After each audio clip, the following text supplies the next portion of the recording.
Welcome guys to today's lesson. Okay, as you can see, we are going to do the income statement. We're also going to do the retained income. Yes, so let's delve into the questions on what we are actually required to do here today. Let's delve in. Number one, you can see this question paper is from DBE 2021. It's a final exam, so it's actually how your exam is going to look like. Actually, how your final exam is going to look like, if you may ask. Okay, let's delve into the question. It's question number 2. They are saying 2.1, refer to information BF, information number F, calculate the value of closing stock on 28 February 2021 using the weighted average method. You know, guys, this is a topic for paper 2. But now we are dealing with paper 1. They just included it on paper 2 to see that can you be able to do it. So let's do it. Calculate the value of closing stock using the weighted average method. Yes, let's go. But see, we must refer to information F again. Okay, so here is our information F. This is our information F. And then our information F is saying stock valuation. The business sells sunglasses. The accountant has incorrectly calculated the closing stock amount, which is reflected on the trial balance. Okay, so what are we supposed to do here? But the weighted average method should have been used. This must be corrected. So we have to use the weighted average method. I'm just going to highlight this, guys, because the topic for paper 2, and here we are dealing with paper 1. I'm going to quickly do a highlight. And then we're going to use our answer book here to answer the question. Going to use our answer book to answer the question. Okay. Move my camera. Okay. So the formula for weighted average I've already written here just so that we be quick with this one, because I want us to focus more on the income statement and the retained income aspect of this question. So opening stock, we're given. Okay, let me firstly talk about the formula for weighted average method. We all know, guys, that weighted average method, the formula says opening stock plus purchases minus returns plus carriage. So we take these values, we divide by the number of units for each and every value. As you can see, I did here, I took the rand values and put them at the top. Then I divided by the value per unit. Sorry, I divided by the units, the number of units. So that's what you are required to do. So let's go and look at it here on our information number F. So the first value here that we have on our formula, the first value we have opening. So let's go to our information and look for opening. The opening is 2433,000. That's on 1 March 2020, which is 2,433,000. And that's why I wrote it here. 2,433,000. That's our opening value. Then the formula says plus purchases, which I got 857,2,000, 8,572,000. That's the purchases. Let's see how I got it.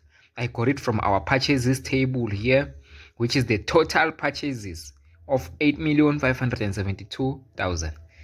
Just summarizing this topic, guys. So that's why I added it here. Based on the information, there was no returns, there was no carriage. So that's why I wrote 00. Then the formula says we divide by the units. So the units, guys, opening units 4,000, then purchases units 11,500. Let's go to our information and see how I got these units. So our opening units 1 March 2020 is 4,000 here. Then on 28 February 2021, That's our closing units. But now we want our opening units, which is 4,000. And that's how we wrote it here. Divide by 4,000 under opening. Then we have to divide by purchases units, which is 11,500. Let's go to our purchases. So our total purchases units is how much? 11,500 here. That's why we divided by 11,500. There is no returns, there is no carriage. That's why it is 0. So now you divide your rent value for your opening plus your, sorry, you add your rent value for your opening plus your purchases. Here is the rent value. We said 2,433,000 plus 8,572,000. We got a rent value of 8,815,300. Then now we divide by the number of units, the total at the bottom, which is 4,000 plus 11,500. It gave us by 15,500.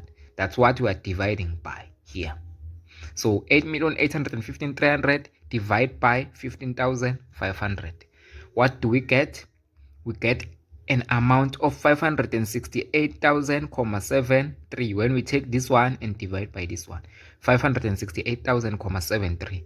What do we call this amount? We call this amount the weighted average per unit, which means each and every unit of stock in our business is worth an average of 568,73. So what do we want? We want the value of our closing units. How much closing units do we have here on our information? 28 February 2021, which is the end of the year. We had units of 2,400, which is the units that we were closing with at the end of the year. We have units of 2,400. What do we want? We want to get the value of it. We know we have to multiply the number of units at the end of the year by the value per unit. Unit lay 1, meaning 1 unit in our business is 568,73. How about now? We have 2,400 units at the end of the year. How much are they worth? How much is their value? We found out that their value is 1,364,952. So that's how we got this value of the closing units, which is 2.4. So our value is this one. So that was a quick summary on how to get the 5 marks here. That's it. Now let's move on to the next one. Okay, the next one is the income statement. This one is important, guys. Remember, it has got a lot of marks. As you can see, they're saying here it has got, it's how much? 37 marks. It has got 37 marks. So it's important to get all these 37 marks. I will walk you through each and every adjustment here slowly but surely, so that make sure you understand each and every one of these adjustments. Okay, so let's move on.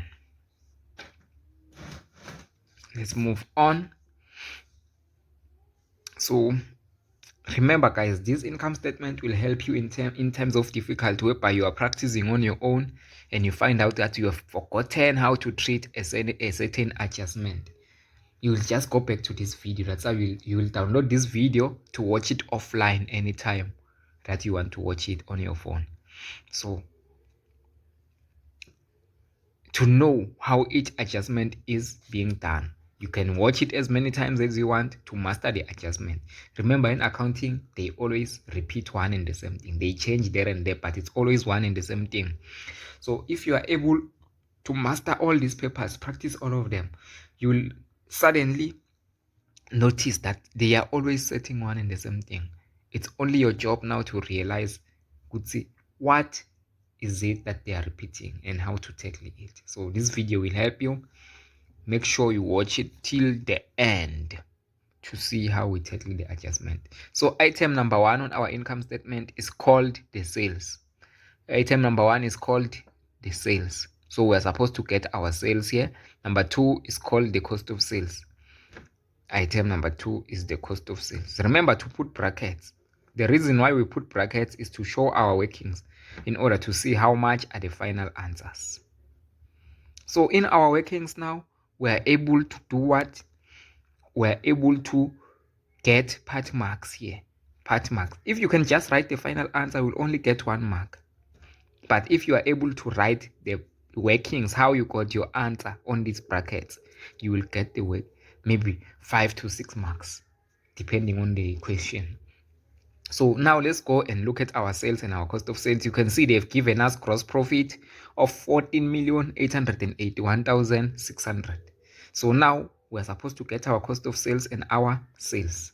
First step that you have to do in order to tackle this one is to go to your pre-adjustment trial balance and look at your sales. Sales is this one. Are we given any sales? No, there is a question mark. Let's go to our cost of sales. Are we given any cost of sales? Nope, it's a question mark. So what do we do now? You start scratching your head. You don't know what to do. Just relax. It's simple. You go to your information. It's usually information number A that affects your sales. So they are saying the markup achieved. You know markup. By markup, they mean gross profit in terms of percentage. So by markup, they mean gross profit. So the markup achieved is 160% on cost. This 160%, what are they talking about? They are talking about the gross profit in terms of percentage. It means the business has actually profited 160%. Then the correct gross profit is 14,881,600. You see here, they did not give us our sales. They did not give us our cost of sales. Remember, when we say sales minus cost of sales, we get what? Gross profit. What did they give us here? They gave us the gross profit. So we're supposed to work things out. It's simple. Don't worry. I will show you. We're supposed to work things out in order to get our cost of sales and our sales. They are saying we have achieved a markup of 160%, which means our gross profit, the very same gross profit, which is 14,881,600, it is worth 160%. Its value is 160%. So here is one thing that I will give you. Cram this box, guys.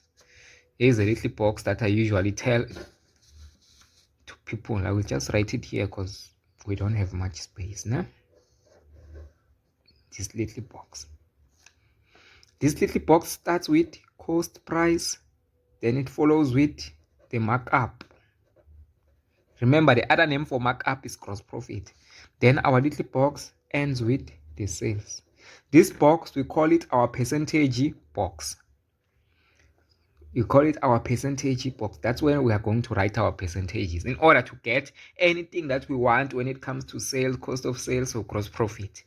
So on our box, you must know that cost is always 100%. No matter where you go, whether you go to Paris to do whatsoever you want in Paris, whether you go to America, you must know that your cost is always in 100% in percentages. They will not tell you, no one will tell you, but I'm telling you now. Cost is always 100%. Markup they give us. So like in this example, they say the markup achieved is 160%. So markup they always give us. And the other name for markup is gross profit in terms of percentage. So our gross profit in terms of percentage or our markup is how much? Is 160. That's why you put your 160 under markup on your percentage box. Then now it's time to get your sales. No one will get the sales percentage for you. Just like the cost. No one will tell you how much is the cost percentage. What they will tell you is the markup only. So it's now up to you to know what cost. No matter where you go, no matter which activity you are doing, cost is always 100%. Markup is always 160. Sales is always cost plus markup. Cost plus markup. Cost plus markup is equals to sales. Cost plus markup is equals to sales. So your sales will be now 100 plus 160. It will be 260%. Your sales are worth 260%, which means you bought your stock with 100%. So you are going to profit how much? 160%. If you want to profit this 160% and you bought this stock with a cost of 100, how much must you sell with in order to profit this 160? Obviously, you must sell with 260. Why 260? The 100 will be for cost. The amount that you use to stock your goods, that will be the 100. What about the other 160? The 160 will be the one that you want to profit. That's how you get your sales. So now, once you have your percentage box, this is the formula you are going to use now. That goes with your percentage box. The formula says, what? Where can I write it? Where there is space. So let me just come and write it down here. Let me write it down here. Your formula says, what you have divide by its percentage multiply by what you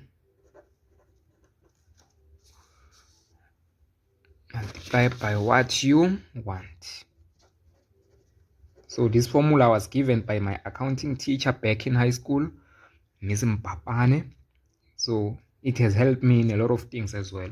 I use it everywhere, actually, in accounting, everywhere when it comes to calculation. So you will see now, as long as you keep watching the videos, you will learn how to use it to your advantage in anything that you want.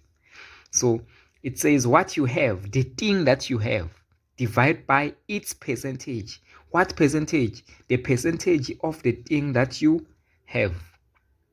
Then multiply by what?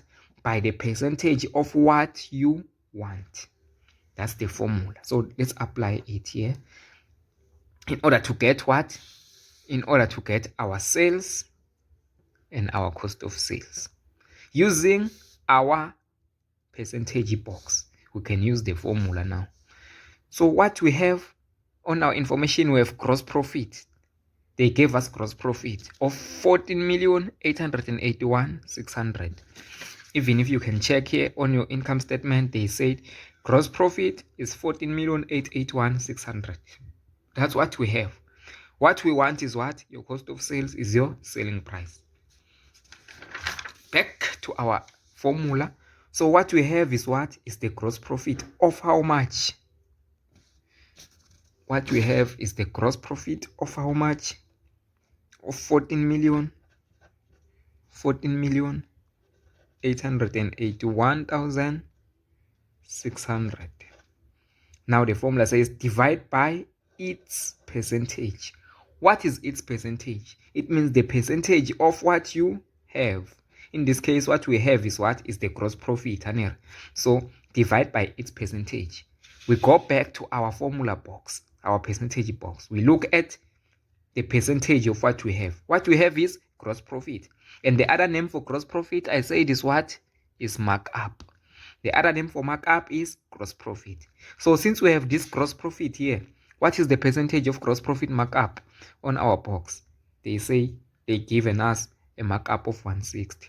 This is the same markup that we're given here. So you divide by the percentage of what we have, which is 160. Divide by 160. Then the formula continues and says multiply by the percentage of what you want. What is it that you want actually? There are two things that we want. We want what for our income statement? We want the sales, where they gave us a question mark. We also want the cost of sales. We want the sales, we want the cost of sales. We are going to use what we have and turn it to what we want. What we have, we divide by its percentage. We're going to turn it to what we want. So we said we want what on our box? We want the cost of sales, which is cost worth 100%.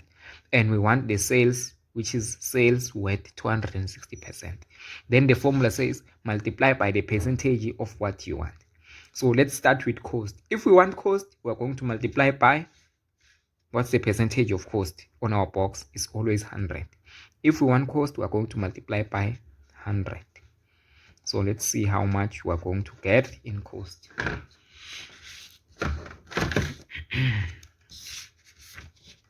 If we want cost, we are going to multiply by 100, because 100 is the percentage for cost always, no matter where you go. So we're going to say 14,881,600 divide by the markup, which is 160, this one, multiply by the percentage of what we want. We said we want cost of sales, and cost of sales is worth how much? 100. That's why we multiply by 100 times 100. So our cost of sales, as per our calculator here, is going to be 931,000, which is 9,301,000. 9,301,000. That is our cost of sales.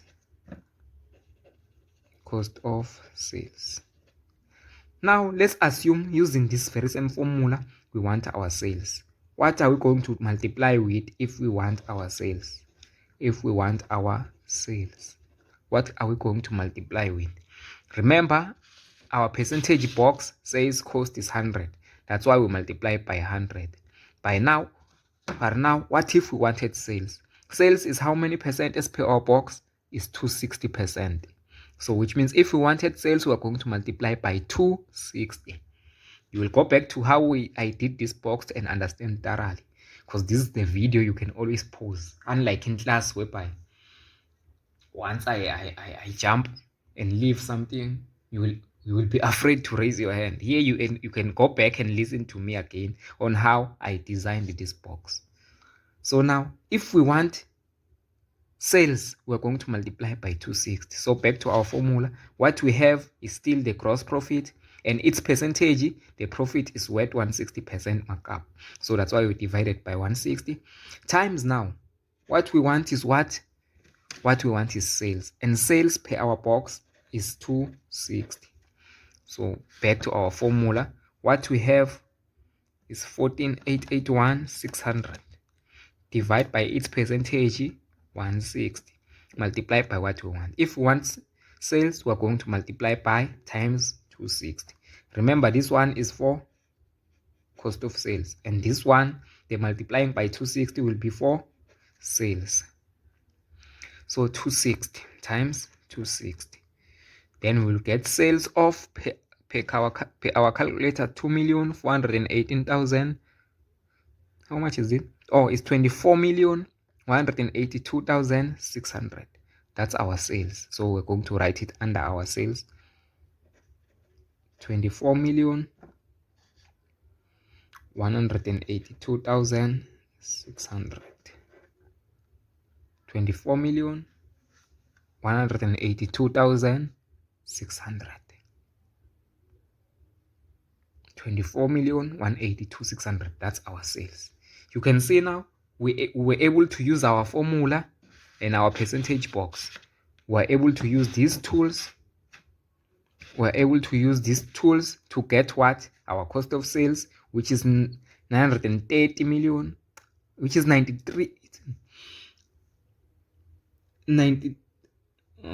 Okay.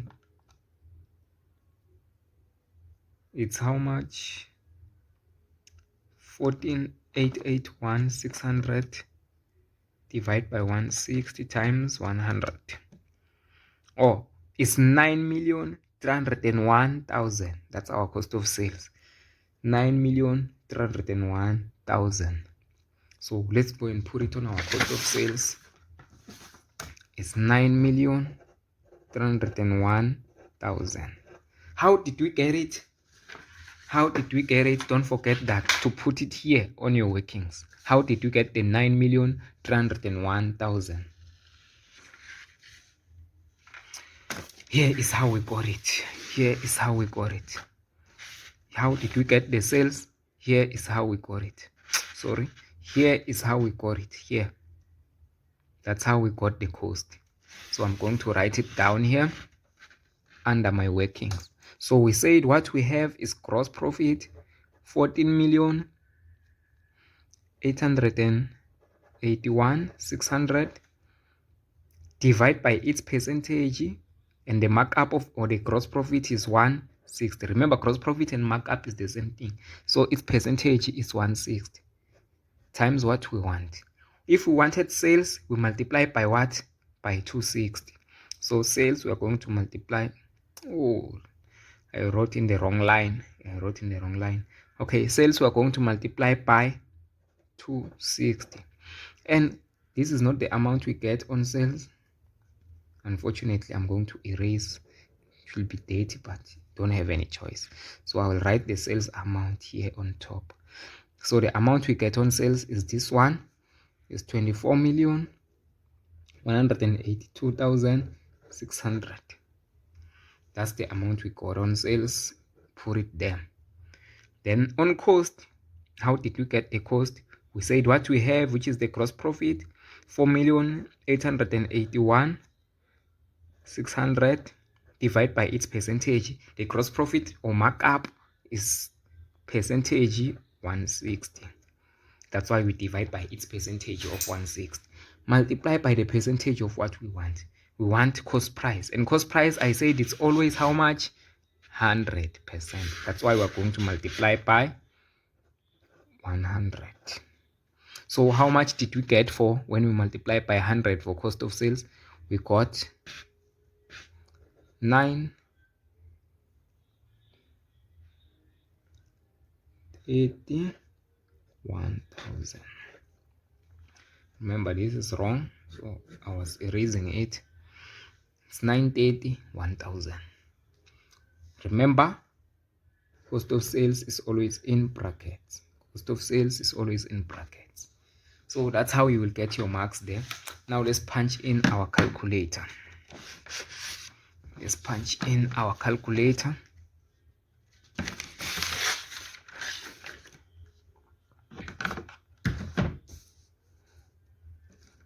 Let's punch in our calculator. We said our sales is this one, is 24,182,600. Then we say our sales minus our cost of sales, which is 9,301,000. 9,301,000. So we're going to get gross profit of 1,488,600, which is the same gross profit they got here already, 1,488,600. So that's how you do it, guys. We are done with sales and cost of sales and gross profit. The marks, there are too much marks, guys. So if you did not write this calculation, you are only going to get 1 and 1 here. But if you wrote this calculation, you are going to get maybe 1, 2, 3, 4, 5, 6. You see the importance of calculation. If you only wrote these final answers, you're going to get 2 out of the whole 6 and lose the whole 4 marks. It's important, guys, to listen to the instruction. Always do the same thing. If you did not understand how I arrived in this thing, go back and repeat. If you have any questions, you can just comment on the comment box and I will reply. Now let's go to other incomes. Other incomes, remember, bad debts recovered, they already given us that one. Then rent income, we have to do it. Then there are other incomes. Commission income, provision for bad debts adjustment, profit on sale of fixed assets. There are a lot of them. You have to know them. The other incomes. Here they require us to put the 2 that they did not give us. They only included how much? 1, 2, and then we have to also find the other 2. That's why their box is there for other income. So to get these other incomes, okay, first of all, let's just deal with what we have now. Let's deal with this rent income. They already given us the adjustment amount, the pre-adjustment amount from the trial balance. Now we have to add or subtract the other one based on the adjustment. Then we can get the final answer. For rent income, rent income comes in 2 ways. It's either it comes as a decrease or an increase in percentage, or it comes as a decrease or an increase in rent. or in rands. When it comes in percentage, it's simple. When it comes in rands as well, it's simple. There are two ways, just know them. Let's check this example with how many ways is our rent given, or which way is our rent given. So here, adjustment number A is not rent, it's not rent, it's not rent, it's not rent. So A to D is not rent. We're going to go to the next page. A to D. E is employees. F is trading stock. G, let's see G. G is premises. That's rent. You know premises is rent, ne? So the premises have been rented for the past 5 years. Okay, it's fine, we understand. Now they are saying the rent for March 2021 has been received and recorded. Wait, March 2021. Which year is our financial year ending? Which year is our financial year ending? So the financial year ended 28 February 2021. Okay, it ended on February 2021. But what are they saying about this rent? It does not make sense. They are saying we have received the rent for March 2021, whereas the financial year ended on February 2021. So how do we deal with such? How do we deal with such? That's why I'm going to show you now, because it's difficult for most of you, but today is the last day rent becomes difficult for you. Rent came as a form of percentage, very simple, and how to treat it or deal with it. So remember, our financial year, they said it ended on 28 February 2021. When it comes to rent, it's important to always write your timeline. So our financial year ended on February 2021, which means it begins on 1 March 2020. That's your financial year. When it comes to rent, always draw your timeline. So if it ended on 28 February, it means it began on 1 March 2020. February 2021 began 1 March 2020. Wait, what are they saying here? They are saying the rent for March 2021 has been received and recorded. Back to our timeline. The rent for March 2021. Where is March 2021 in this timeline? There is no March 2021. Our financial year ended on 28 February 2021. It closed. So now, March 2021, which means is after the end of our financial year this month. But we have already received the rent for this March month.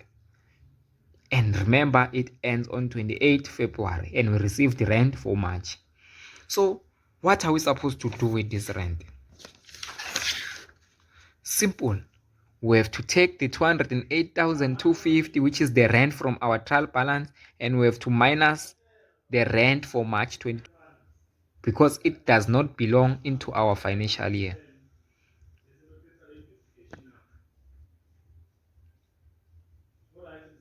Because it does not belong to our financial year, so we have to minus it.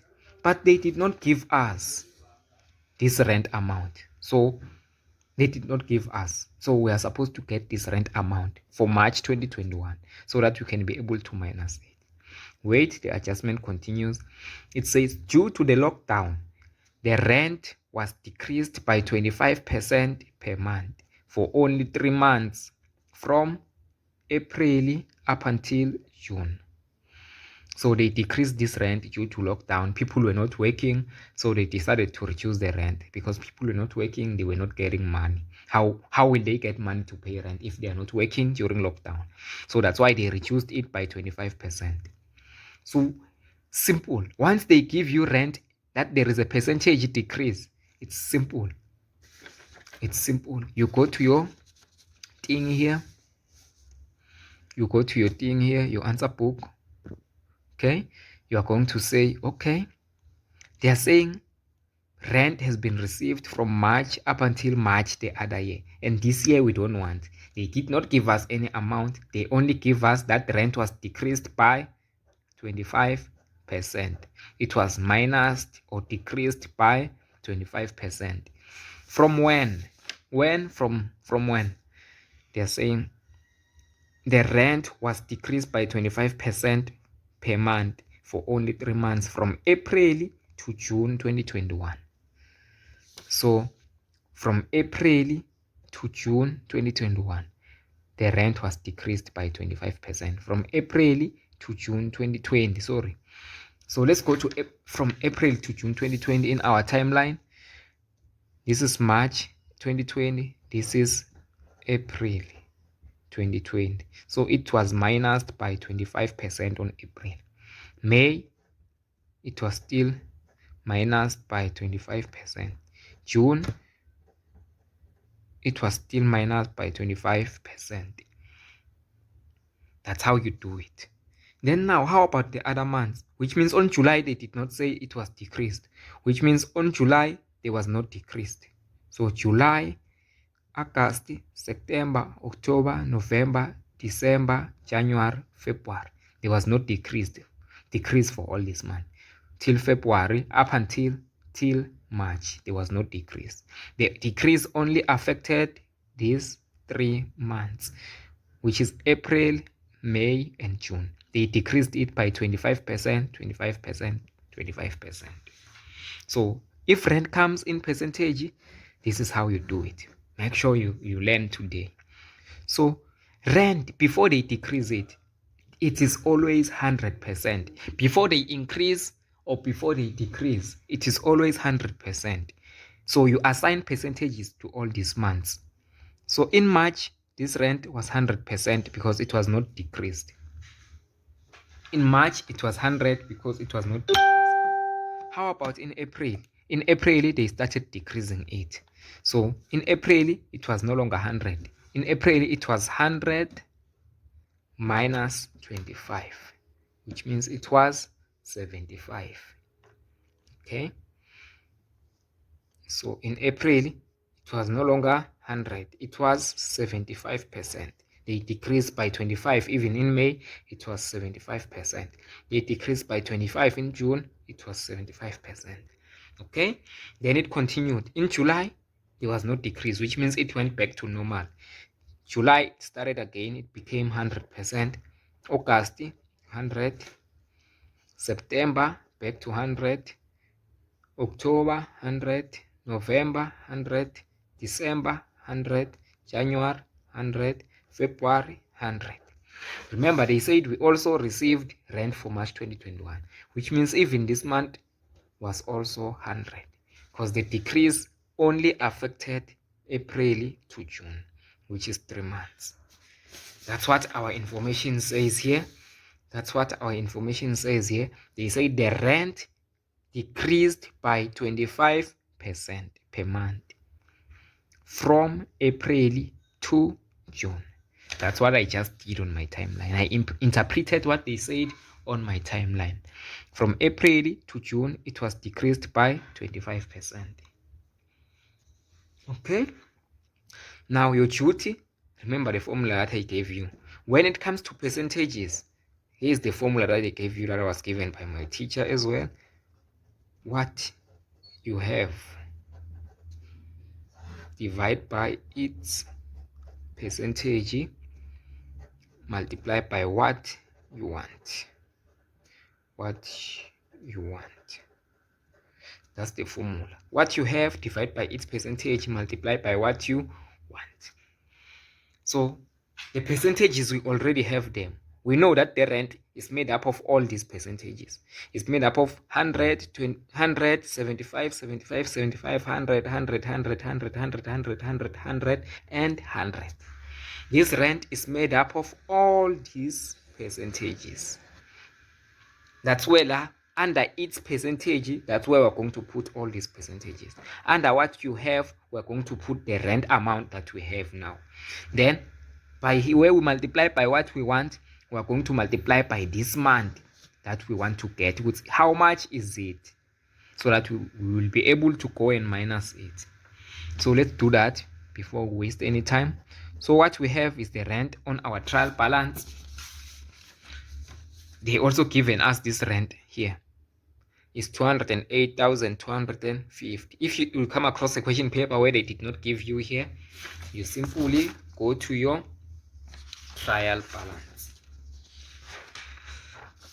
Go to your trial balance and look for rent. So rent income is 208,250. That's what you have. Still the same amount here, 208,250. That's what you have.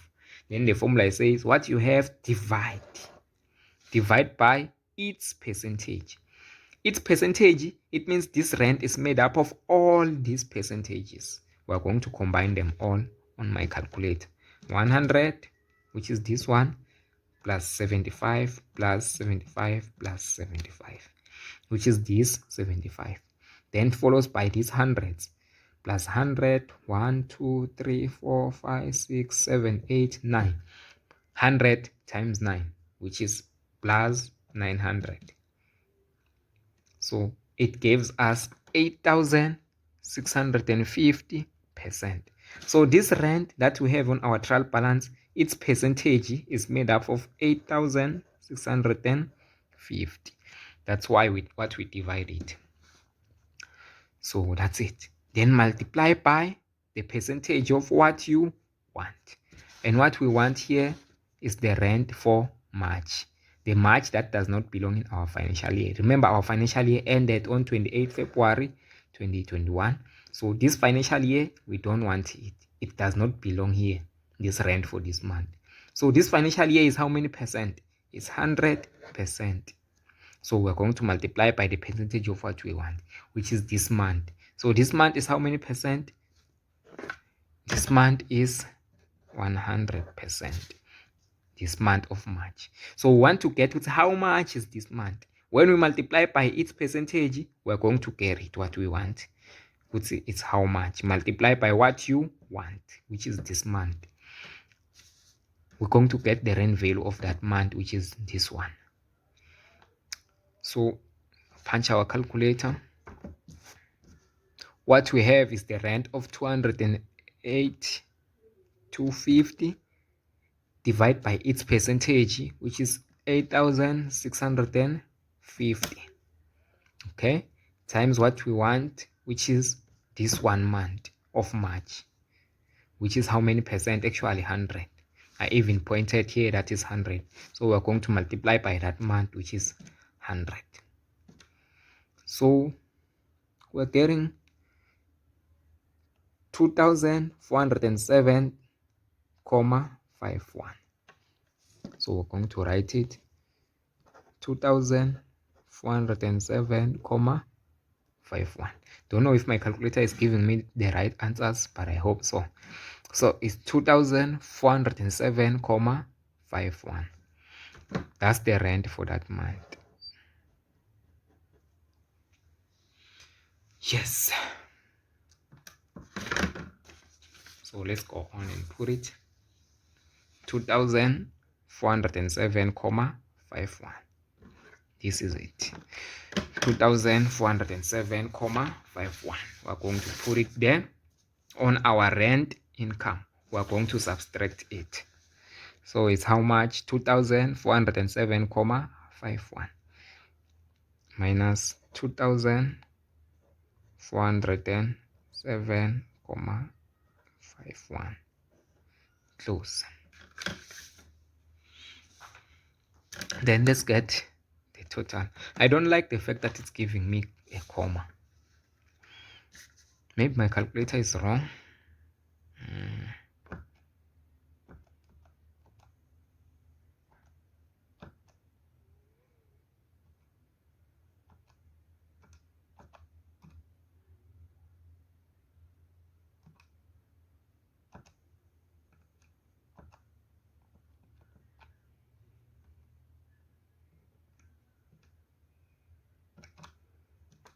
Okay, I hope my calculator is right.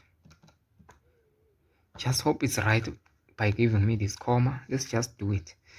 But if I made a mistake, that's the way, guys. That's the process. So 208,250 minus 2,407,51. So we're going to get it's 205,842,49. Don't like these commas.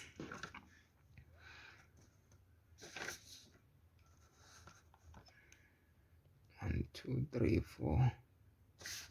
It's 1, 2, 3, 4, 5, 6. 2, 3, 4, 5, 6, 7, 8, 9, 10.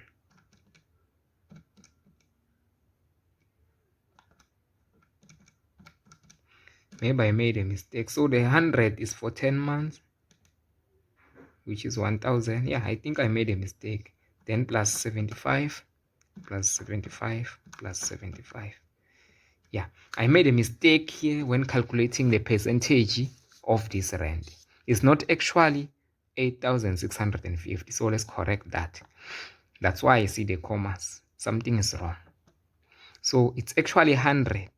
How many are the hundreds? It's 1, 2, 3, 4, 5, 6, 7, 8, 9, 10. The hundreds are 10, which gives us 1,000. 100 times 10, it gives us 1,000. Then now we add the 75 times 3, plus 75, plus 75, plus 75. So the total percentage is not this one, it's 1,225. That's the one we divide with in our rent.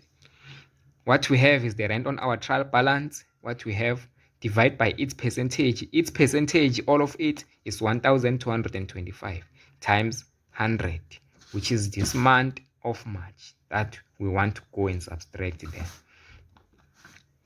So it's 208.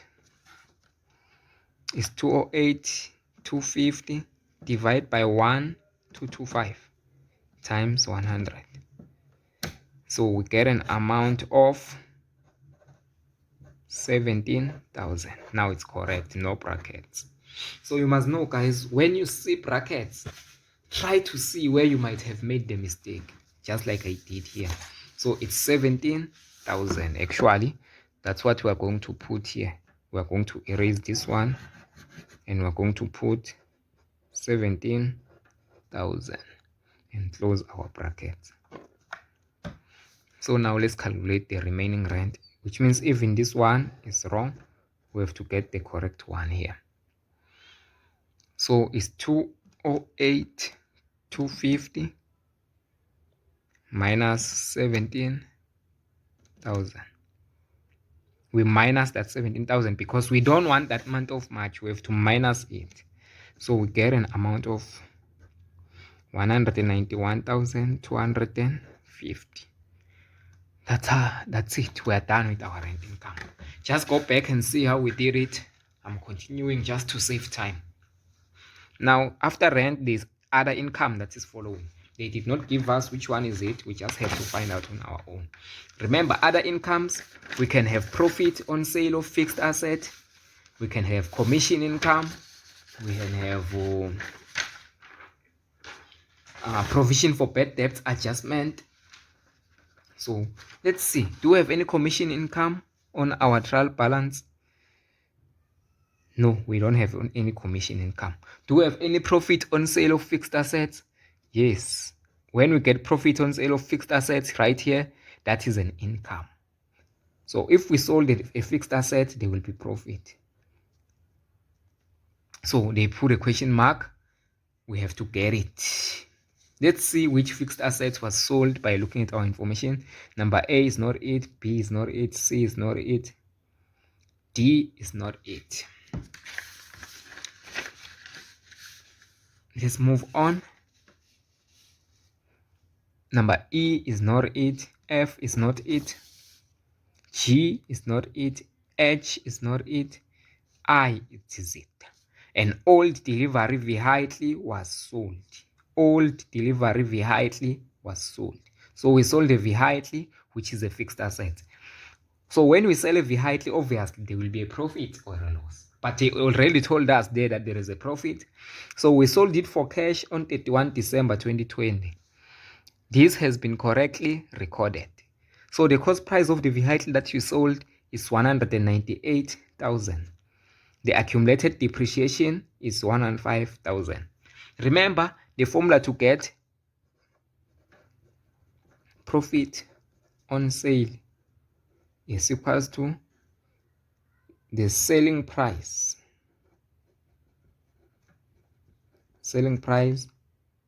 minus carrying value.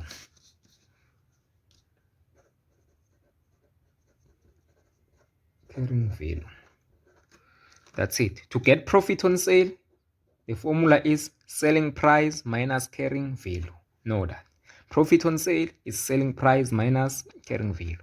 Let's do that. The selling price, they said the vehicle was sold for cash for the selling price of 88,400.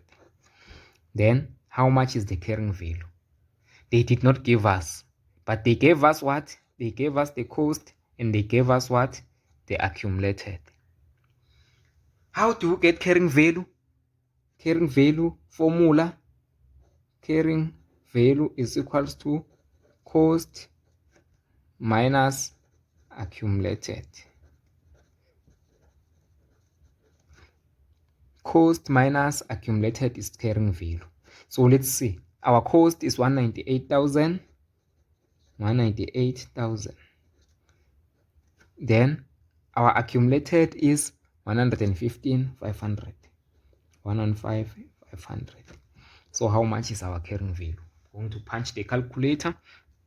Cost is 198,000 minus accumulated, which is 115,500. So we get the carrying value of 82,500. Remember the formula to get profit on sale of asset. It says selling price, which is this one, and I've already written it here. Selling price 88,400 minus what? Carrying value. Carrying value, I've already given you the formula to get carrying value. It says cost minus accumulated. Where do we get cost? This is the cost. Where do we get accumulated on date of sale? Is this one, 115,500. So we got a carrying value of 82,500. We're going to minus 82,500. These formulas, know them. No one will put them in your mind. You have to know them. How to get carrying value and how to get profit on sale of fixed assets. So now you compare your selling price, which is this one, versus your carrying value, which is this one. Let's compare. Which one is bigger? The price that we sold with is 88,400 and the carrying value is 82,000. Did we make a loss or a profit here? So this vehicle was having little value, which is 82,000, whereas the money that we sold with is way bigger. It's way bigger than its value. So when you sell a vehicle that has less value for a higher amount, obviously you will get profit. You sold a vehicle with less value at a higher amount, obviously you will get profit. So we're going to say 88,400, which are our selling price, minus 82,500, which is our carrying value. So the profit that we got is 5.9. That's the profit on sale of fixed asset. Okay, 5.9. Let's go to our answer book and put it. Profit on sale of fixed asset under other income. Profit on sale of asset. Open brackets. How did we get it? Don't forget to work brackets. If you just put the final amount, you will get less mark. If you put just the final amount here, you will get less marks. You have to put what? Your sales. You have to put your selling price minus your carrying value. So we said the selling price was how much? The selling price was 88,400. So we're going to put it there. Selling price is 88,400 minus the carrying value. So the carrying value is how much? The carrying value is 82,500 minus 82,500. So minus 82,500. How much will be our profit? We already calculated selling price of 88,400 minus carrying value of 82,500. We have profited 5.9. Remember guys, if our carrying value was bigger than the selling price, it was going to be a loss, and loss, it goes under operating expenses. But since now our carrying value is smaller and our selling price is bigger, it means it's a profit. Profit goes to other income. It's an income. It goes to other income here. That's why I wrote it here. So the profit that we got is actually 5.9 profit. The profit is 5.9. Okay, now we got one of the other incomes. One is remaining now. Let's go and check. Maybe it's provision for bad debts since there is no commission income. Let's go and check provision for bad debts adjustment. Let's go to check the adjustment, the provision for bad debts adjustment. Okay, here is adjustment number D. They are saying adjust the provision for bad debts to 9,350. Once they give you this, guys, it means they have already calculated for you. You know, sometimes they simply say adjust the provision for bad debts to 5% of book debts or to 5% of outstanding debtors, which means now you'll just take the debtors control and minus any debt that you must write off, then multiply by the 5%. That's where you will get this amount. But now they simply gave you this amount, so things are easy. You just take this amount, provision for bad debts adjustment of 9,350. That's the one from your adjustment, and then you compare it by comparing your minusing. You compare it with the one from your trial balance. That's how you do provision for bad debts. So the one from trial balance, where is it? Here. They are saying the provision for bad debts is how much? 9,800. So we're going to write it here. Trial balance, we got provision for bad debts of 9,800 equals to. Now you compare to find out whether it's an income or an expense, because provision for bad debts also changes depending on what you are doing or on the adjustment. If it's an income, it goes into other income. If it's an expense, it goes into operating expenses. But it's up to you now to find out whether this one is an income or an expense. Here is how you find out. If the one on the adjustment is okay, let me explain first. The one on the adjustment, it simply means is the provision for bad debts that we have now planned to provide. And the one on the trial balance means is the one that we were planning at the beginning of the year, which we were planning to provide. That's why here, even on our trial balance, is written under February 2020, which is last year. It means last year we were planning to provide 9.8. How about this year in 2021? How much are we planning to provide? This one we get it on the adjustment. That's why they say we must adjust it. So now on the adjustment, we are planning to provide 9.3. How about in the trial balance at the beginning of the year? At the beginning of the year, we're planning to provide 9.8. So providing is an expense.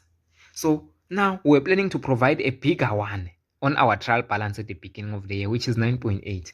But now at the end of the year, we are changing. We are providing a smaller one. That to you says it's an income. We're planning to provide more. Providing is an expense.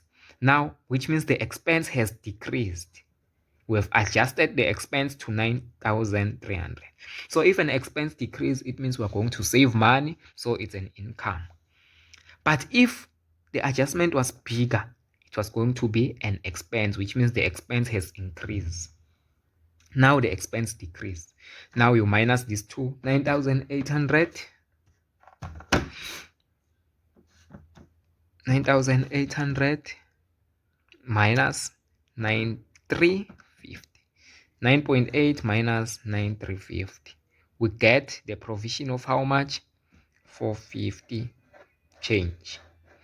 That is the change. So we are now going to gain money. We are going to save money. We are going to save 450. That's why we put it on other income. Provision for bad debts adjustment on other income.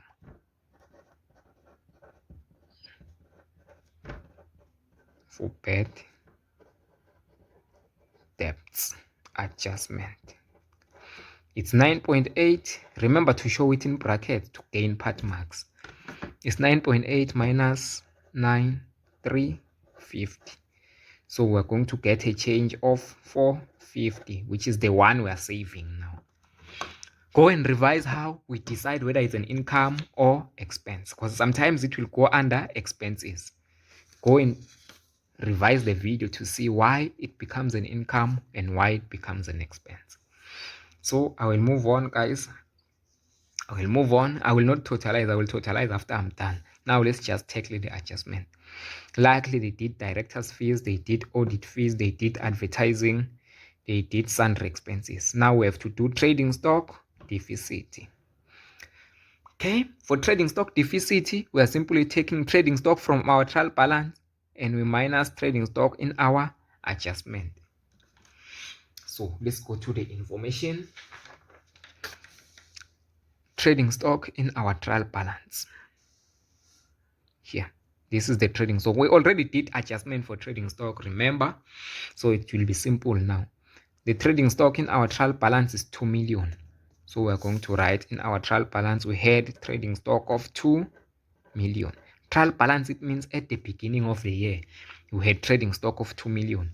Now, on the adjustment, where is the adjustment for trading stock? Where is the adjustment? Is this one, where they told us to calculate the value of closing stock. Here, we used the weighted. Do you remember? So, the value of the closing stock that we are going to calculate here is the one that we are going to minus with, because it's the stock at the end of the year based on our adjustment. So from the trial balance is the one at the beginning. The value of closing stock is the stock at the end of the year.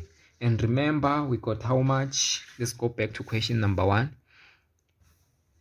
3.2.1, they said calculate the value of closing stock at the end of the year using the weighted. So we calculated the value of closing stock to be 1,364,952. So we're going to put here 1 million. It's 1,364,952. 1,364,952. 1,364,952.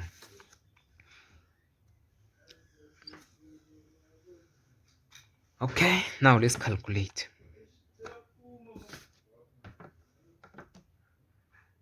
So we're going to say 2 million on our calculator. 2 million minus 1,364,952 minus 1,364,952. Then we got the deficit of how much is 635,048. 635,048. And why is this a deficit now? It's a deficit because at the beginning of our trial balance, at the beginning of the year, we had 2 million of trading stock. Now, when we calculate the value of closing stock at the end of the year, we found out the value of closing stock at the end of the year is 1,364,952. So the deficit is this one. We move. Time, guys, time. Now let's go to salaries and wages. This one is very simple. So adjustment for salaries and wages is this one, number A. They are saying this one is simple, guys. It's always the case. One of the employees was sick, was on a sick leave. And you know, when a person is on a sick leave, we are supposed to pay them. So this one was on a sick leave and was omitted from the salaries journal for February 2021. Her salary details are as follows. So meaning omitted, meaning we did not pay this person his salary for February 2021. We did not pay this person his salary for February 2021. So if we did not pay this person's salary, we owe him. Let's pay him, guys. Let's not rob this child. Let's pay him. Okay. So what do we pay our workers? I will just write some few notes here. We pay them gross salary plus contributions. We pay them gross salary plus contributions. Going to do a quick thing here. We pay them gross salary plus contribution. Now let's see on our information. If they did give us the gross salary, we're simply going to put the amount here and put the amount for contribution and get the total. Then we're going to put it into salaries and wages. Remember, contribution is the one that we contribute for him as his employer. So we're contributing how much? They are saying the employer's contribution is 4.5. So we pay him the contribution of 4.5. What else do we pay him? We pay him a gross salary. Let's see. Is there any gross salary here? No, there is what? There is a question mark. So which means we have to calculate the gross salary on our own. How do we calculate gross salary? They gave us deductions, what they deduct for him, which is 30%. They gave him a net salary, which is 23,800. It's simple. Remember, net salary, net salary is gross salary minus deductions. Net salary is gross salary minus deductions. And here they gave us what? They gave us the net salary. They gave us the net salary, which is how much? 23,800. We're going to write it 23,800. They also gave us gross salary. No. They gave us deductions. No, they gave us 30% of gross salary. Deductions, they said, is 30% of gross salary. So we're going to put under deductions. They are saying deductions is 30% of gross salary. So we're going to say is 30% of gross salary. Now we have to get what? The gross salary. It's simple. How can I do it much easier? I'm going to do it this side. So now you have to reason. Okay, they are saying net salary is made up of gross salary minus deductions. Now let's just use our percentage box. Draw your percentage box. Told you guys this percentage thing works every time. So we are going to give percentage to each thing. Net salary is how many percent? Gross salary is how many percent? Deduction is how many percent? Deduction they already gave us. They say deduction is how much? Is 30%. So we're going to write 30%. Then gross salary. Gross salary is always 100%, no matter where you go. Just like cost of sales. Gross salary is always 100%. How about net?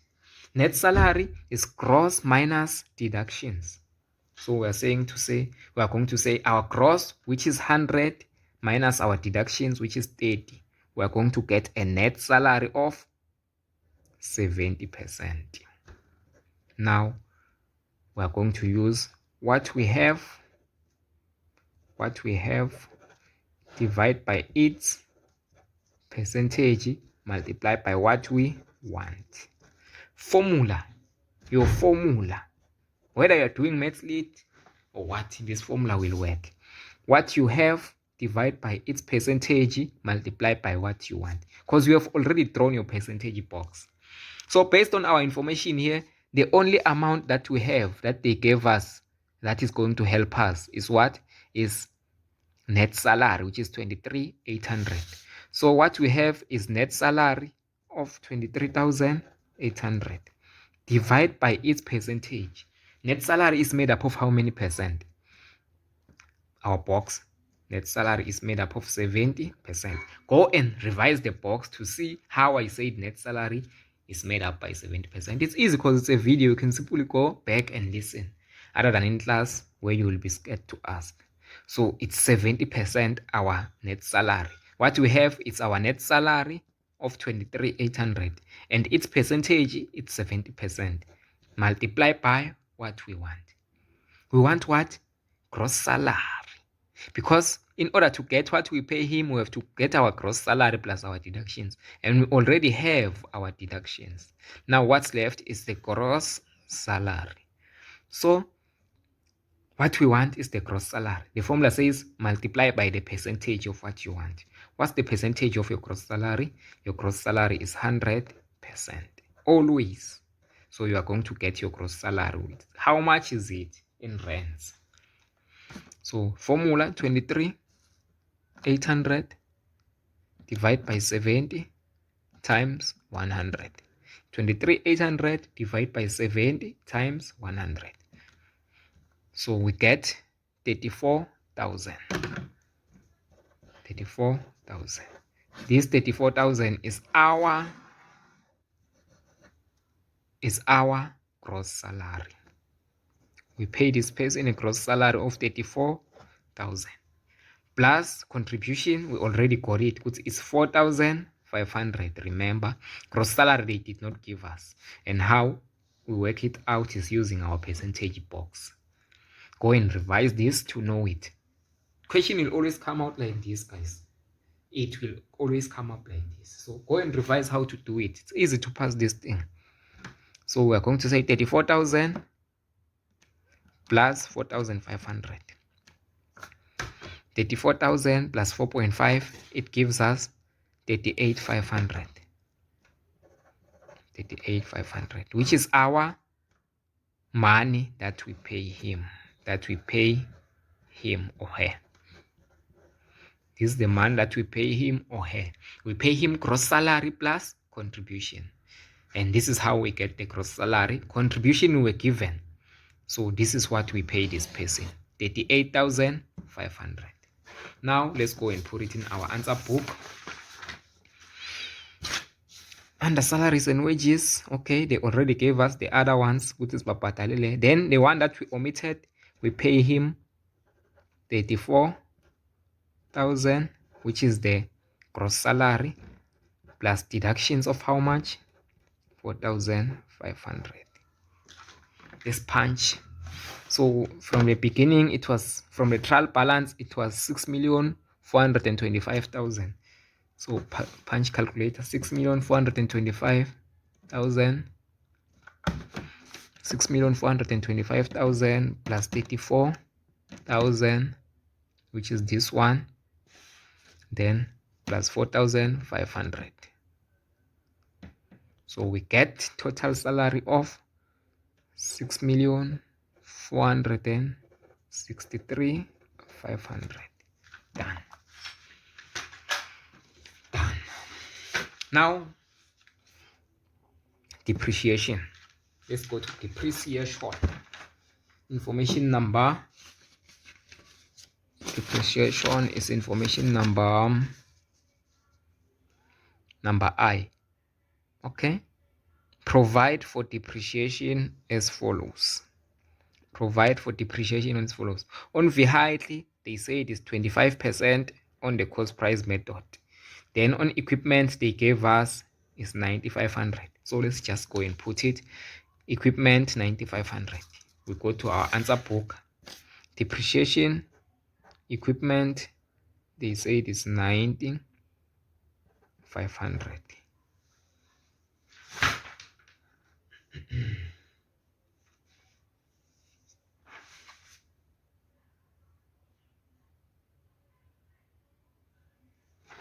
Okay, so we got depreciation on equipment. Now we are left with depreciation on vehicles at 25% per annum on cost. Remember, there are two methods: there is diminishing and there is cost price. Let's just focus on cost price just to save time. Next time we're going to do another activity with diminishing, you will see it.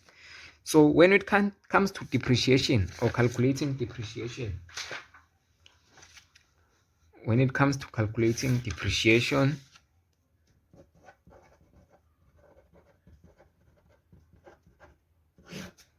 there's old, there's new, there's sold, depending on what you have, but old is always there. So let's start with it. Old vehicles, we find it on our adjustment, on our trial balance vehicles, which is this one. So our vehicles at the beginning, which is 29 February 2020, this is our old vehicles. Okay.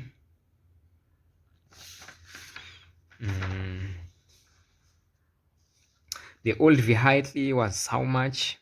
It was 1,546,000. Remember, guys, when there is an old vehicle, it will always be affected by the sold vehicle. Ne? So we're going to take the cost of the old vehicle and first subtract the cost of the sold vehicle. Do you get it? Because it no longer belongs with us. We have to take it out of our old vehicles. So the vehicle that is old is this one, 1,546,000. 1,546,000. This is the vehicle that was old. It also includes this vehicle here that they say an old vehicle was sold for 88,000 and its cost price was how much? Was 198,000. This vehicle is no longer with us. We have to take it out of our business at a cost price. We have to remove it because it's no longer part of our old vehicles. It has been sold. So let's remove it. Its cost price is 198,000. So we take the old vehicles as per our adjustment minus 198,000, which is the sold. We take the old minus what? Minus the sold cost. Then we are going to get the real old that is remaining now is how much? Punch our calculator. Going to say 1,546,000 minus 198,000. 198,000 is the vehicle that we have sold. We take it out. So we're left with 1,348,000. 1,348,000. This is now the only old vehicle that we are left with. So how many percentages did they say we use on vehicles? How many percentages did they say we use on vehicles? And which method?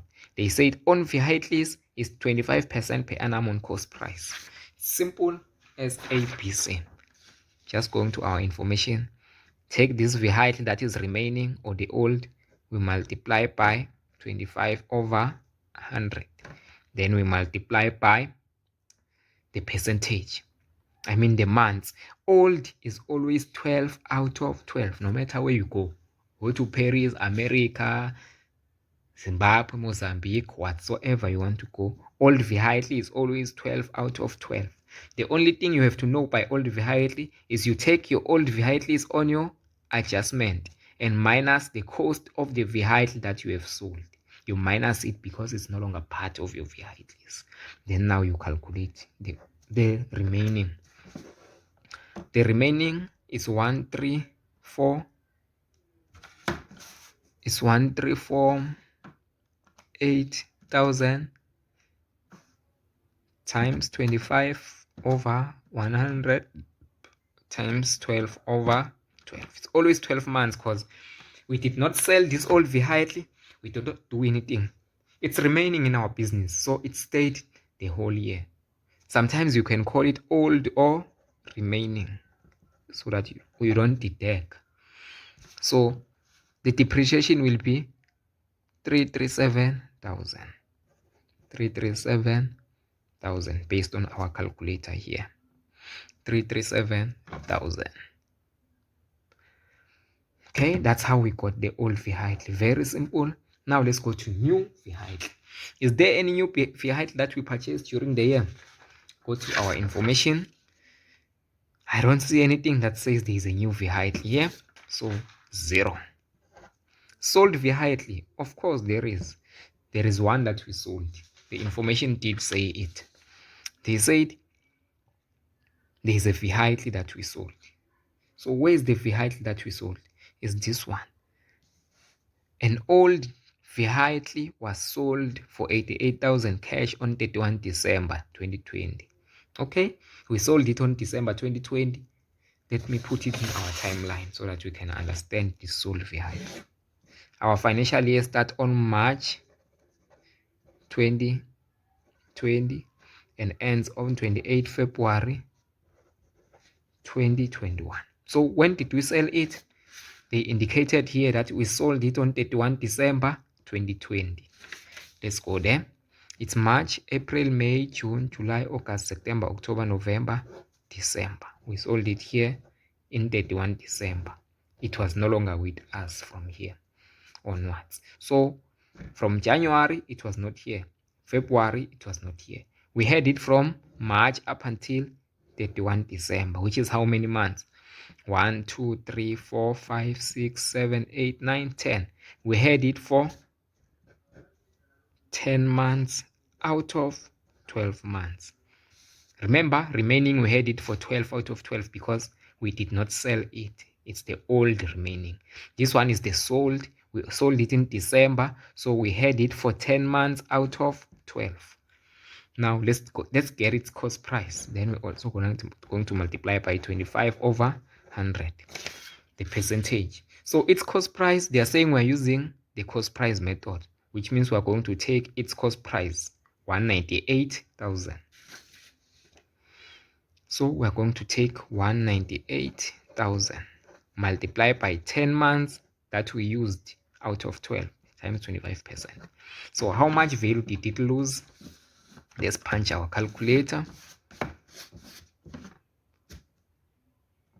198,000 times 10 over 12 times 25 over 100. It lost value of 41,250 for these 12 months only. So now we are done with depreciation. Let's totalize. We had 337,000 for the old. 337,000. Going to put it there under depreciation on our answer book. Let's put it under depreciation on our answer book. We had 337,000. Then we also had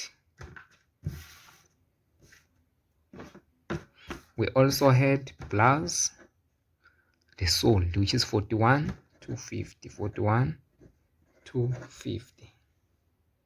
Okay, which is 41,250. And when I check our answer book, they already given us the 41,250, you see, which is the sold. So we can't put it 2 times, which means we end here. They already calculated this for us, so it's now good that we calculated it on ourselves as well, and we got it here. 41,250, 41,250, which is the one that we sold. So they already calculated. So now let's just totalize for depreciation. Let's totalize for depreciation.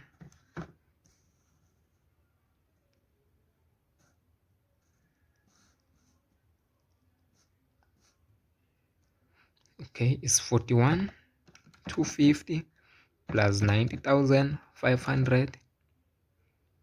Okay, plus 337,000. So we get total depreciation of 468,750. 468,750. Okay, that's it for depreciation. two things are remaining here. Let's go and find out what is it that is left. Okay, let's go and find out what is it that is left. Going to start from adjustment number 1 up until the last one and found out which one is left. Okay, we did this one. Packing material used. Let's see if we did this. Number B. Packing material used during the financial year was 39,700. Let's see if we did this one on our thingy. Did we do packing material? No. So let's do it. Packing material. So the one that we used is the actually final answer. They say the packing material used during the financial year is 39,700. Once you see used, that is the final answer. There is nothing else that you have to do. Once you see used is the expense that you used during the year. So it's 39,700 for packing material used. So let's put it there. Packing material is 39,700. That's what they said here. 39,700. Now what else? Only one space is remaining, I guess. Now it's only one space that is remaining here. Let's see again on our adjustment which one is remaining.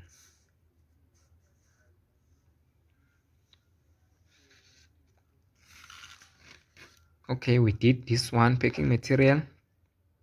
Okay, how about this one? Number C. But we received and recorded 9,750. We received this 9,750 from the insolvent estate of a debtor, which paid out 65 cents in the rent. The remaining must be written off. This is simple and it will always be there on your final exam. So which means this person was a debtor, he was owing us money. Then he decided to become insolvent or broke. And then his estate decided to pay us because this person became broke while he was owing us money.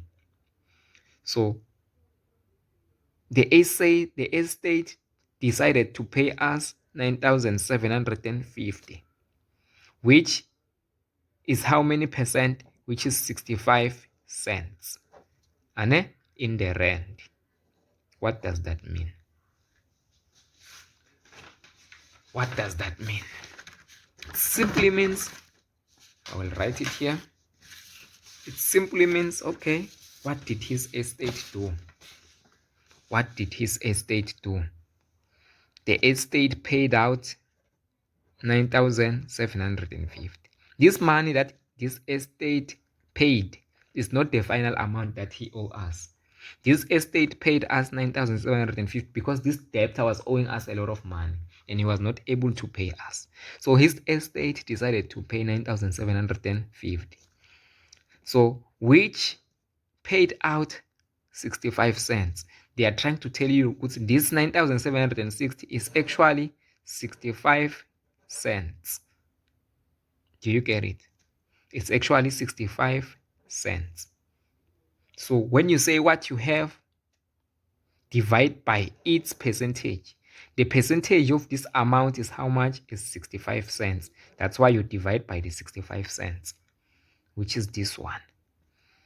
Then multiply by what you want. What you want is the remaining amount must be written off.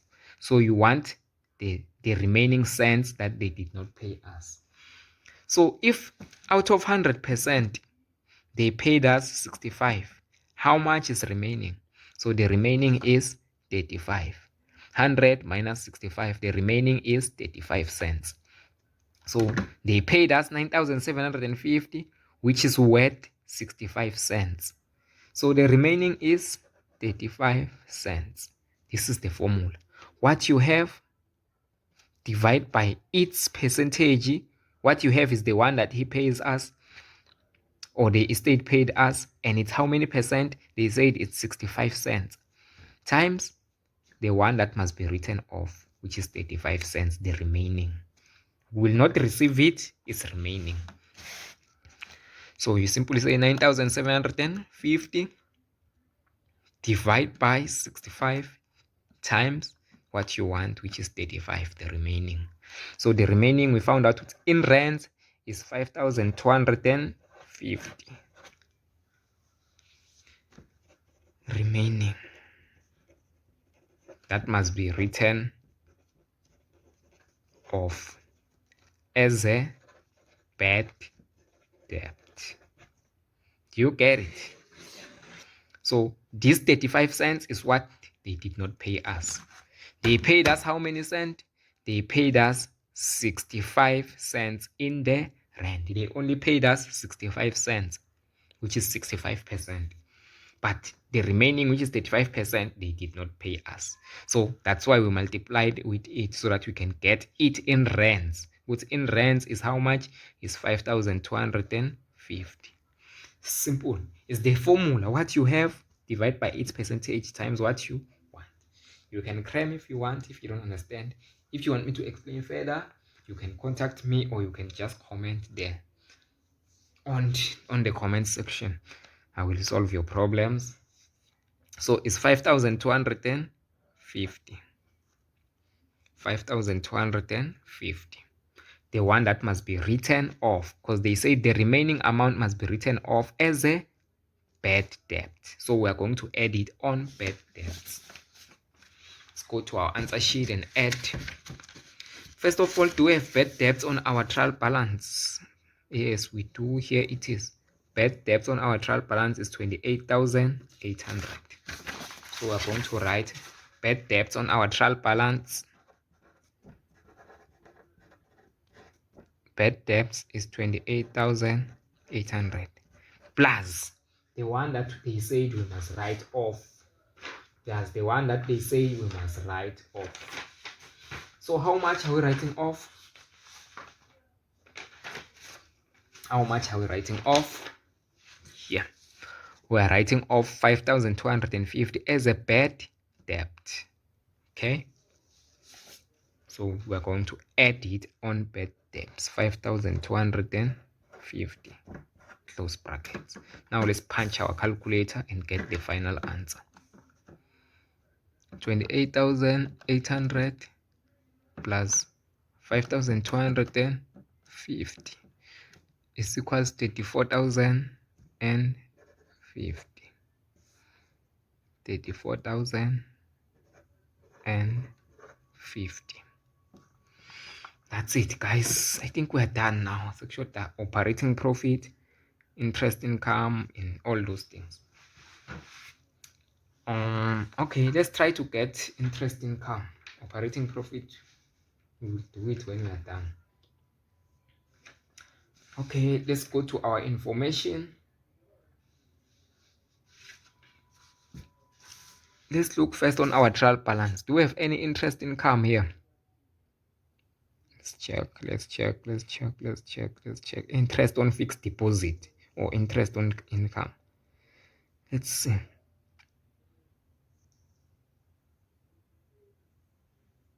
Okay, we don't have it here. Let's go to our information.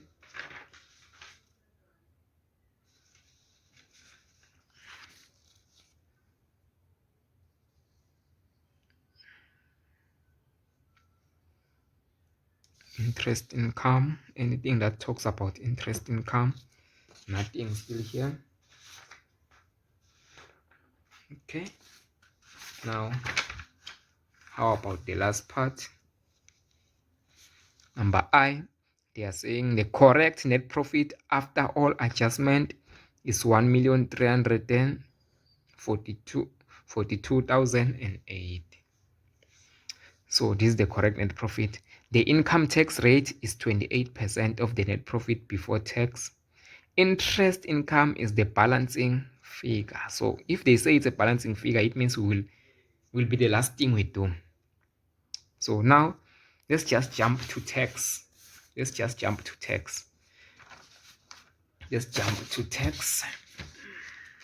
They already given us net profit after tax. Give it a percent. Since they said here the income tax rate is 28%. Okay, we know what the income tax is 28%. We are going to use our formula. What we have, divide by its percentage, multiply by what you want. So we assign percentages. Income tax is 28%. After tax is how much? Is 28 minus 100, which is 72. After tax is 72. Before tax is 100%. Before is always 100%. And then after, you take the before minus the income tax. Before minus the income tax, you will get after, which is 72. After the deducted tax, we are left with 72% of profit. This is our profit after the government decide to deduct tax. It was 100% complete. Now the government decide to take out income tax of 28%. So we will be left out with income tax of 72%. Now let's use our favorite formula. Let's use our favorite formula to deal with tax. Let's go our favorite formula. Our favorite formula says what we have divide by its percentage multiply by what you want, the percentage of what you want. So in this example, we have net profit after tax, which is how much? Which is what we have, ne? What we have, 1,342,008, which is the net profit after tax. Divide by its percentage. The net profit after tax is made up of how many percent? It's made up of 72%. That's its percentage, the percentage of what we have. So we have net profit after tax, and its percentage is what? Is 72. Net profit after tax, its percentage is what? 72. Multiply by what you want, the percentage of what you want. If you want income tax, you can multiply by 28. If you want before tax, you multiply by 100. Percentage of what you want. Let's assume we want income tax, so we're going to multiply by 28. Let's see how much will be our income tax. 13,42,080 divide by 72 times 28. It's how much? 521,920. That will be our income tax, because we multiply by 28. So our income tax will be 521,920. And income tax is always in brackets, don't forget. Now, if we multiply it by 100, we're going to get what? Our before tax. If we multiply it by 100, we're going to get our before tax. So let's multiply by 100 and see how much will be our before tax. So what we have is the income tax of 134,208. Divide by its percentage. Percent layo, it's 72%. Divide by 72 times the percentage of what we want. If you want before, we're going to multiply by 100. So times 100. The before will be 1,864,000. 1,864,000. That will be the before. 1,864,000. That's it. Let's continue. Now we are left with interest expense. Interest expense, we have to look the adjustment that talks about loan. The adjustment that talks about loan in order to do interest expense. So here is loan adjustment. And most of the time, if they don't give you interest expense, you are supposed to do the loan T account. You are supposed to do the loan T account. So let's do the loan T account to do interest on loan. Loan T account. Loan is a liability. A liability grows on the credit side and decreases on the debit side. Okay, so the opening balance is where it grows, where there is a plus. So it will be opening balance, balance brought down, opening balance of our loan. Let's check the opening balance on the loan information. Okay, I think they did not give us the opening balance. Let's go and check our trial balance. Maybe they gave us on the trial balance. Here is our trial balance. Where is the loan? Where is the loan? Where is the loan? Here. Okay, loan from Wonder Bank. Let me move so you can see. Loan from Wonder Bank. Balance at the beginning of the year for the loan is how much? Is 2,150. 2,150. So that's the balance at the beginning of the year. Going to write opening balance 2,150,000. That's the opening balance on your T account. Remember, the closing balance goes on the opposite side. Closing balance go where there is a minus. That's the closing balance. So the closing balance for our loan is 1,439,600. So we're going to write it 1,439,600. Now we are done with the two things regarding our loan. Okay, here's the other things that comes. Interest on loan. Why does interest on loan goes to the credit side where there is a plus? It's because when you owe the bank money, the bank will charge you interest, and the interest will make your loan or the loan liability to grow, will make the money that you owe to grow. That's why interest goes on the credit side ka loan, and we don't know it. That's what we want actually. We want interest on loan, which is interest expense, so that you can be able to put it in our income statement.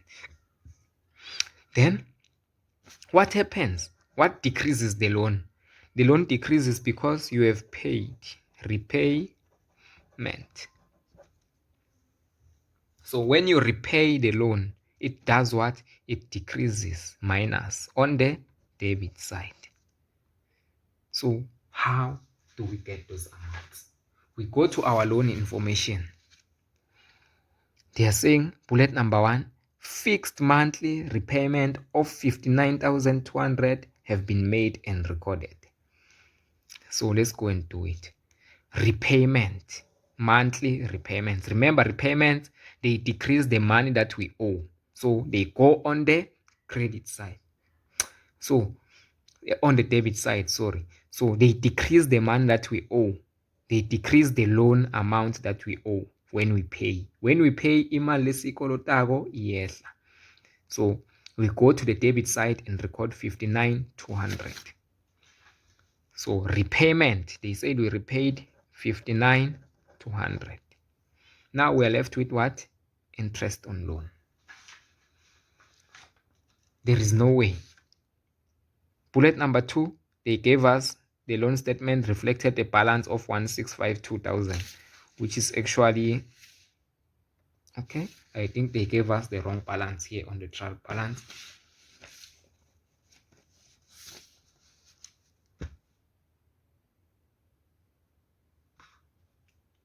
Okay, I think the balance that they gave us there is somehow incorrect. Okay, so let's correct it. So let's use the one that they updated us with here. They said the loan reflected a balance of 1,652,000. I did not check that. They gave us a new balance. So it's 1,652,000.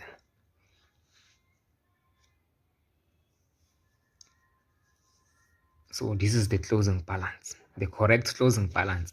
The one that is in the trial balance, this one, I don't think it's the right one because they updated us on the adjustment. They adjusted and gave us that it reflected the balance of 1,652,000. So that's why we're going to put the 1,652,000 on the closing balance. Then we close our account. You know how to close off an account. You've been doing it in grade 10. So now, to close the account, you look at the side which is complete. That does not have a question mark. Obviously, it's the debit side, this side. So you totalize both these amounts, then you put it both sides. So let's totalize is 59, 200 plus 1652,000 plus 1652,000. So we get 1711,200. 1711,200. We write it both sides. 1711,200. Okay.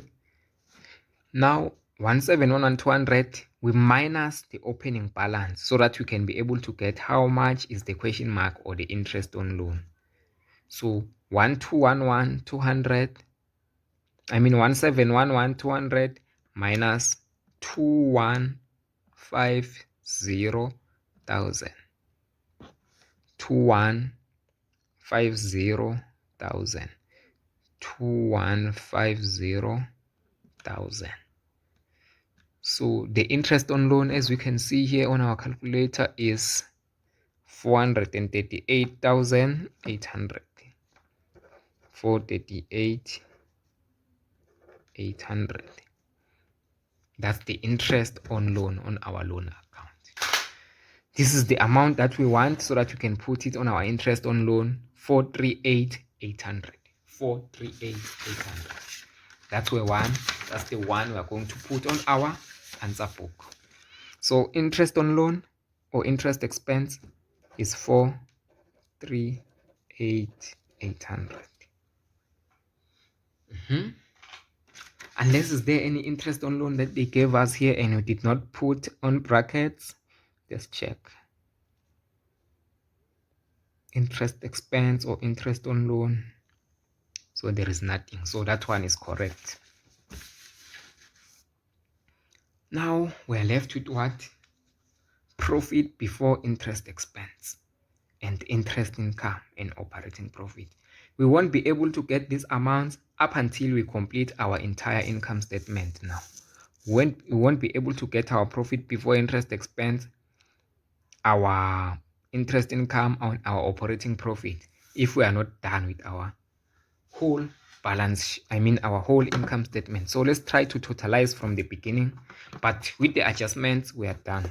Let's totalize from the beginning. So we had sales of 24,182,600. Sales 24,182,600 minus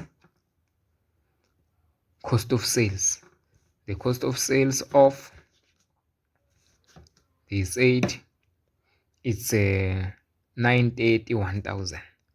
So minus 931,000. So we get the gross profit of 1,488,600. Already they given us. So we move. Now let's go to our other income. We have bad debts recovered. We have rent income. We have profit on sale of asset. We have provision for bad debts. We have to add all these monies and get the total other income. So let's add. We have bad debts recovered 5,800 plus rent income 191,250. 191,250. Then plus profit on sale of assets 5.9, 5,900. Then plus provision for bad debts adjustment 450. So we're going to get 203,400.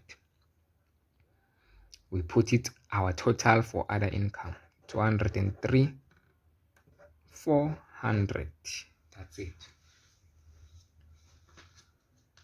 That's it, guys. We're done with other income. So now the next thing is we are supposed to get gross operating income. To get gross operating income, it's simple. You're saying your gross profit plus other income, you will get gross operating income. Gross profit plus other income, you will get this one. So already we know what our other income is 203,400, then plus our gross profit, which is 14881,600. 14881,600. Our gross profit plus our other income. Gross profit plus other income,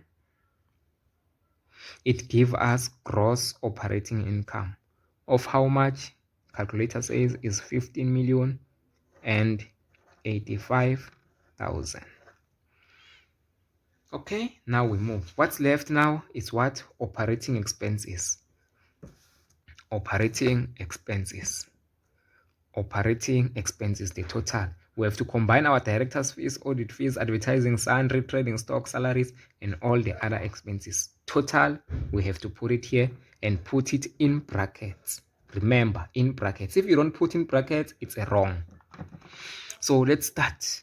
It's 4,836,000 for director's fees. 4,836,000 for director's fees plus audit fees, which is how much? 497,200. 497,200. 497,200. Then plus what? Advertising, which is 342,400. 342,400 plus sundry expenses, which is 88,000. 88,000 plus trading stock deficit, which is 635,048. 635,048 plus salaries and wages, which is 6463,500. 6463,500 plus depreciation, which is 468,500. 468,500 plus packing material, which is 39,700. plus 39,700 plus bad debts, which is 34 and 50. Bad debts 34 and 50. Now the total for our operating expenses based on our calculator, we found out that is 1,343,99. Yes, it's 13,404,399. That's our operating expenses. Now, what's left is for us to get what? Our operating profit. And to get our operating profit, you simply say your gross operating income minus your operating expenses. Kuhuma your operating profit. So let's punch it. Our gross operating income is 15,085,000 minus operating expenses, which is 13,40,4399. 13,40,4399. We minus that one. So we get our operating profit of 168,601. Remember, guys, even if you did it wrong, even if you don't trust your calculation, it's important to know the process and follow it so that you'll be able to get the part marks even if you are wrong. Know how to follow the process from the beginning, the top there, up until you reach here. You can revise the video to see how I did it so that you become sure with the process. So now what's left is two things. Obviously, the two things that are left is what? Is your interest income plus your profit before interest expense. Interest income plus your profit before interest expense. So how can we get profit before interest expense? The formula says operating profit plus interest income is equals to profit before interest expense. But we don't have these two monies, so we can't do anything. Then it continues and say Profit before interest expense minus interest expense. Remember, interest expense is always in brackets. If you don't put it in brackets, it's wrong. When you say profit before interest expense minus interest expense, it's equals to net profit before tax. Now you see, we do have the profit before interest expense, but we don't have the profit before interest expense that we have to use, but we do have the interest expense and we do have the net profit. So let me write it down. Let me get a paper where I can write it for you. It says profit before interest expense minus interest expense. Let me get a paper. This one I'll take my time. Okay, let me write here. Profit before interest expense minus interest expense is equals to profit before tax. Now let's put the figures where they are required. Do we have profit before interest expense? Profit before interest expense? No, we have a question mark. Then it says minus interest expense. Do we have interest expense? Do we have interest expense? Yes, we do. It's 438,800. So it's minus 438,800. So, but it's equals to profit before tax. Do we have profit before tax? Yes, we do. It's 1,864,000. So when it's like this, guys, this is your equation. You are supposed to solve for this one that you don't have. It's simple. You just take this one that you don't have, we will sign, then nganeno yabuya leya. So you have to write it like this: 438,800 minus 1,864,000. This profit before tax is positive. So if it's positive, you have to change the sign into negative. Because its profit before tax is positive. This one. Remember, it's this one, is this one, is this one. So our profit before tax is positive. That's why we changed it into minus. Then equals to this one. And remember, this one is a minus as well. This 438800 is a minus as well, which is our it's what? Is 438800 is our interest expense. Our interest expense is in brackets. Interest expense is in brackets. If it's in bracket, it means it's negative. So now it's negative. This interest expense is negative. That's why even here is negative. So it's negative. And then we also say the profit before tax is going to jump. The sign is going to change into negative as well. So both amounts are negative. Even when you punch your calculator, your answer will be negative. And it will be a plus. So negative and negative, they gives you a plus. You add. So you can even punch on your calculator if you don't trust. Punch it as it is. You can simply say minus 438,800 minus 1,864,000. Simply, they will add each other, and then you see the answer is bigger. It's 232,800. So this will be your answer for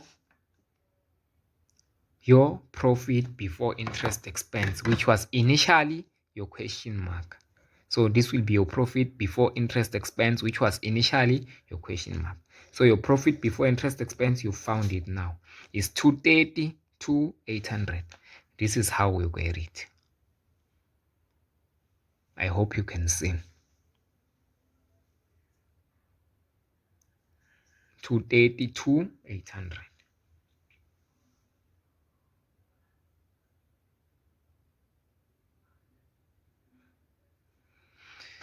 Yeah, this is a minus, this is a equal. Just see how I got it. 230,800. So this is it. In profit before interest expense is simple. You can simply say profit before tax plus, when you go up again, that's another method. Remember, when you go down, you are going to say profit before interest expense minus interest expense. Then you will get your profit before tax. Now you do have these two. You are left with this one. You have to go up. When you go up, this one will change a sign. So it will be a plus. Do you get that? It will change a sign when you go up. So now you will say 1864,000 plus. Remember, we are changing a sign to this one. It's a minus the interest expense, ne? This interest expense, it's a minus. So we are changing a sign. We are going to say plus 438,800. So we are going to get the same amount that we still got here. That 232,800 is still the same amount that we got here. 232,800. So those are the ways to kill the cat. 232,800. Now you are left with one thing, interest income, which they said was a balancing figure. Now you go to your basics again. The formula says, your formula says profit, it says operating profit plus interest income is equals to profit before interest expense. So now you do what? When you say this one plus this one is equals to this one, now you simply minus them. This one minus this one, you will get your interest income. This is just basic mathematics. I will not dwell on it, but 232,800. Then you are going to minus this one. 1,168,601. So your interest income will be 622,199. 622,199. So that's it, guys. That's your income statement. That's how we did it from the beginning. We went down. If I made any mistakes, we'll correct, but I believe this is it. Went down with it up until the last part. This is your income statement. I hope it's clear. Download the video in higher quality so that you'll be able to help yourself next time when you are practicing.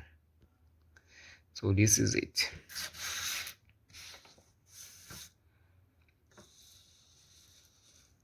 Now let's go to the last question to finish the paper. Let's go to the last question.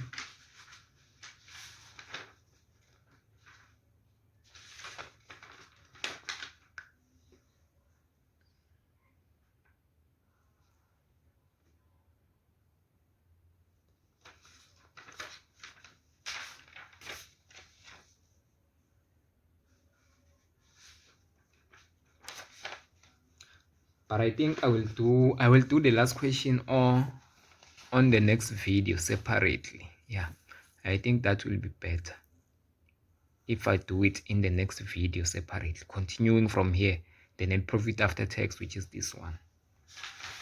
Okay, bye guys. Go and practice this paper again. And make sure you understand everything. No one will help you, only yourself will help yourself.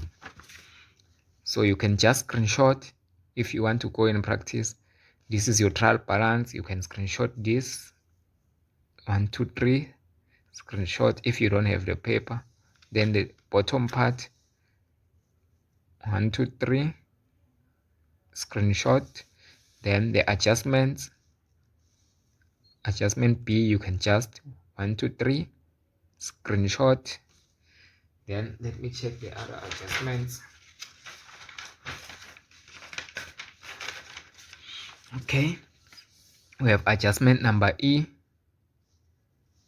and F, 1 2 3, screenshot. Number F continues and ends here. Adjustment number F for stock valuation, screenshot. Adjustment number G up until I, just screenshot so that you are able to practice this. Yeah, now let's go to the last adjustment, the last adjustment. So here is the last adjustment, adjustment number J and K, screenshot. We'll use adjustment number K to do the the retained income note that they required us. Thank you guys, bye. Remember, it's easy to pass accounting. Thank you for watching the video. You can continue downloading it offline and repeat on watching it again up until you understand the concept. Bye.